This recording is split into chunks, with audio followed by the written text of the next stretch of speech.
Tack.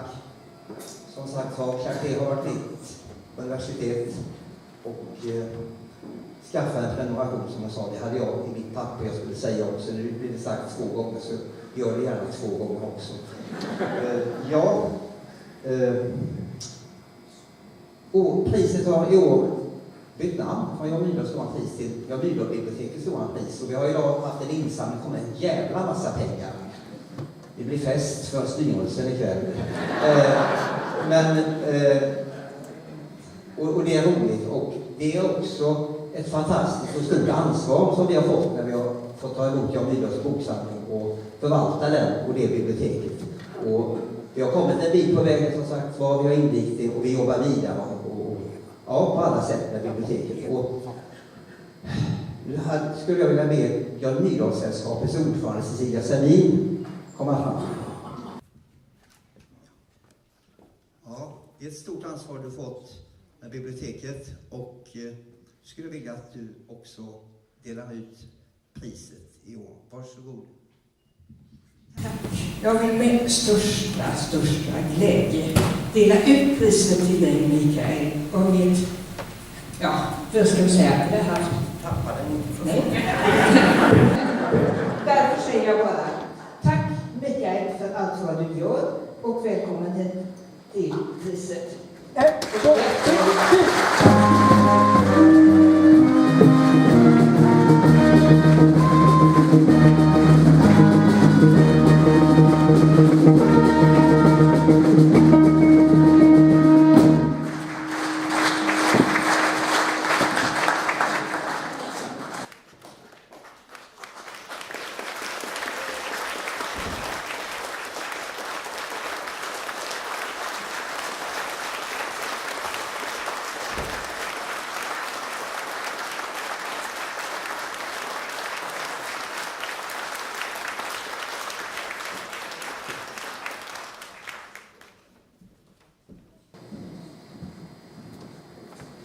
Ja, jag får väl lägga den ner här för säkerhets skull.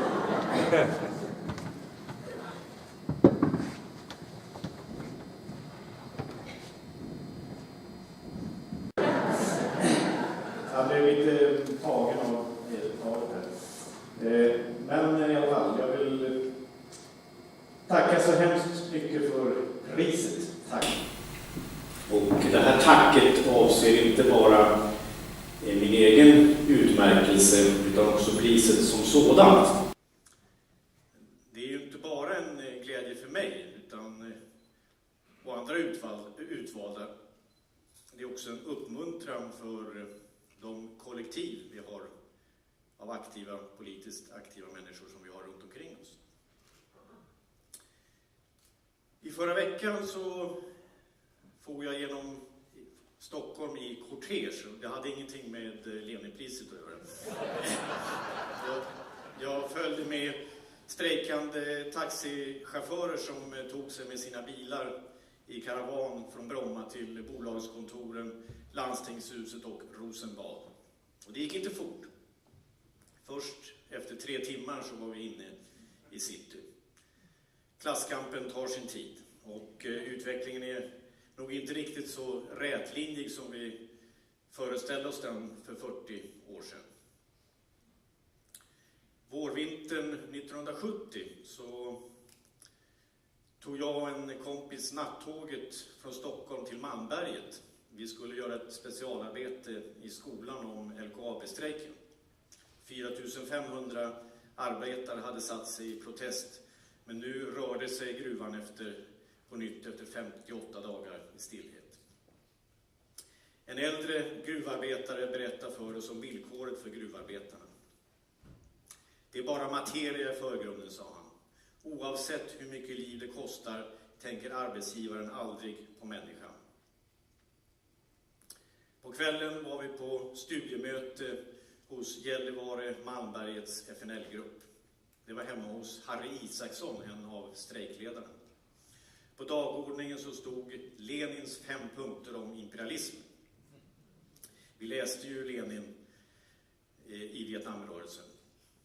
Han hjälpte oss att begripa vad som pågick borta i Sydostasien och hur det här kriget hängde samman med utvecklingen här hemma. Men vi läste nog inte alltid med tillräcklig eftertanke. Vi förbisåg hur Lenin omgav sin definition av imperialismen med reservationer.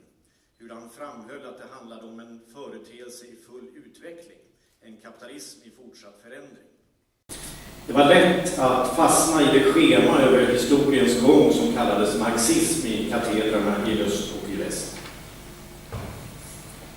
Men vi läste också Mao och Myrdal.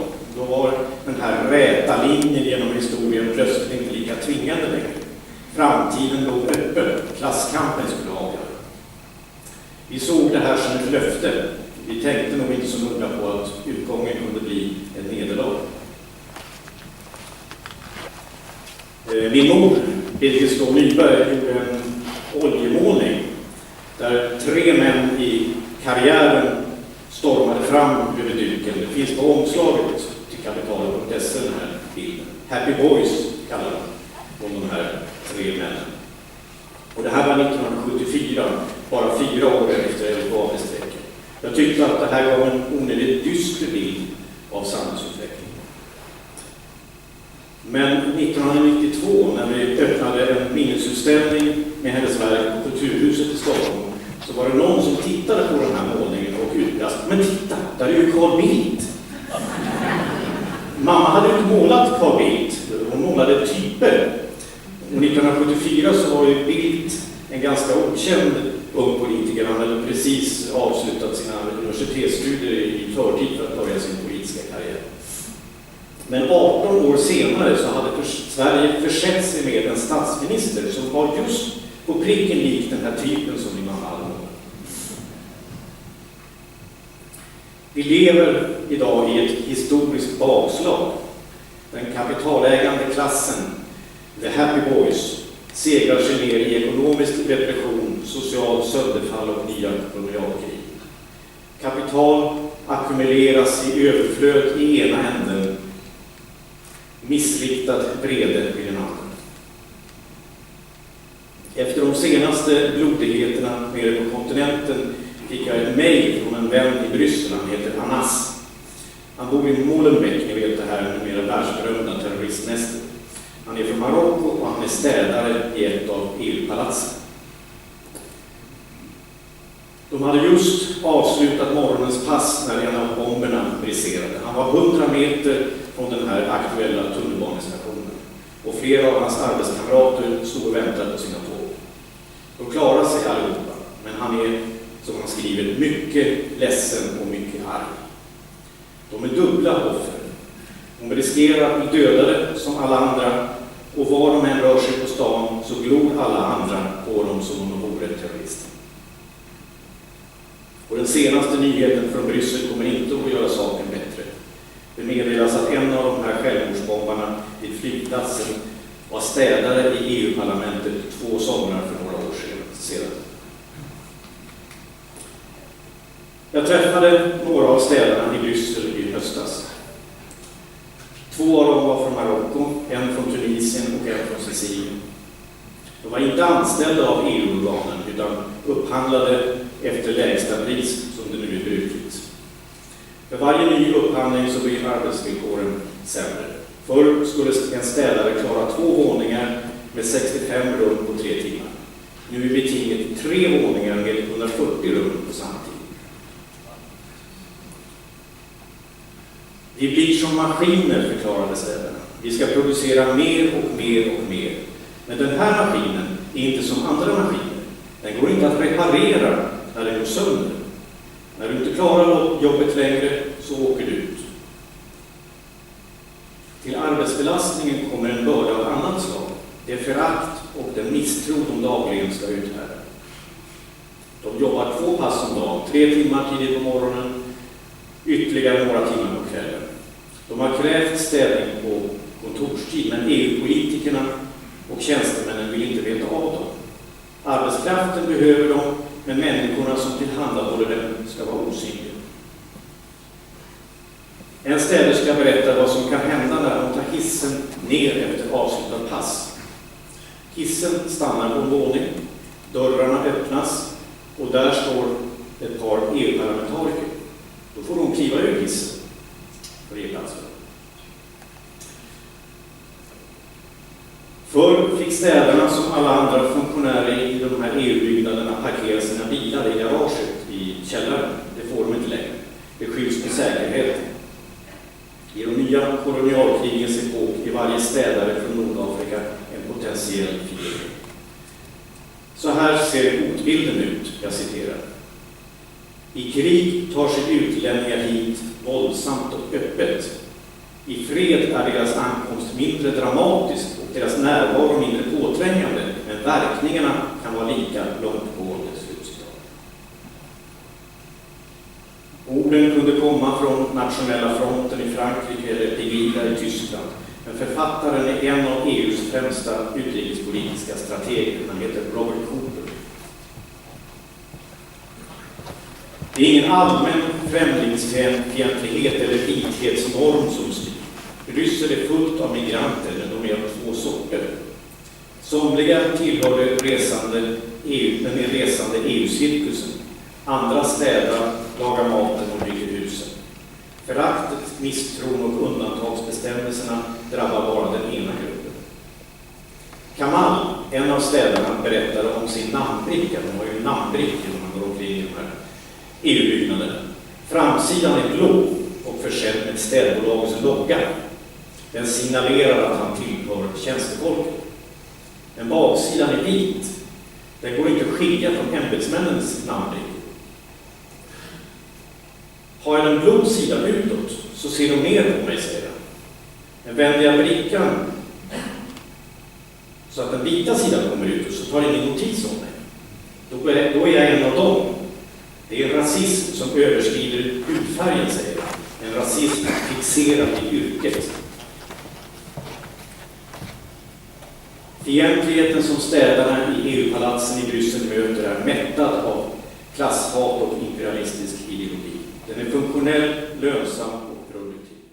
Den främjar överexploateringen av arbetarklassens undre skikt och de militära operationerna i kapitalismens periferi. Jag frågade de här städerna om de hade försökt att snacka ihop sig och sätta sig till motvärn. Det går inte, svarar de. Den som kräver sin rätt åker ut. Beställaren av städtjänsterna kan när som helst peka ut en städare och säga: dig vill jag inte se här mer, ge mig brickan. På samma sätt är det för taxiförarna i Stockholm. Ett fåtal stora taxibolag äger beställningscentralerna och varumärkena.